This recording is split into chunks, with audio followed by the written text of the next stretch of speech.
তো আমাদের দুইটা ছেলে, বড় ছেলের নাম নাজিব, ছোট ছেলের নাম ইয়ামিন। তো ওরা দুই ভাই, ওদের একটা বোন নাই। আমার বউয়ের কাছে ওদের জন্য একটা বউ চাই, কি বলো? বউ না, বোন চাই, সরি।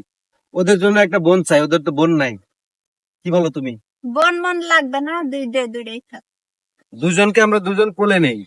এটাকে দেখা যায় নাজিবকে ঈশিতা কোলে নেয়, ইয়ামিনকে আমি কোলে নেই। যদি ওদের বোন হয় তখন কে কোলে নিবে? এটাও চিন্তার বিষয়। তারপরে ওদের একটা বোনের শূন্যতা থেকেই যায়। তোমার বোন আপু লাগবে মনের না কোনো দরকার নেই। ইয়ামিন? তোমার কি আপু লাগবে? তোমার কি আপু লাগবে? আমার ছেলেদের আপু লাগবে তোমার না, আপু কারণ লাগবে না? তারা দুই ভাইয়ের একবার হ্যাঁ, রাজি না যে ইয়ামিন, তাদের বাপ আর অন্য কেউ নেই, ঠিক আছে? ইয়ামিন, আর দরকার নেই, তোমার ও আপু লাগবে কথাই না? বলবে না। আপু লাগবে না তোমার? বলো না, বলো না, আপু লাগবে না? বলো না। ও রাগ হইছে, ও বলবে না। লাগবো, হুম কইছে। না, লাগবে না, লাগবে না আপু? বলো না।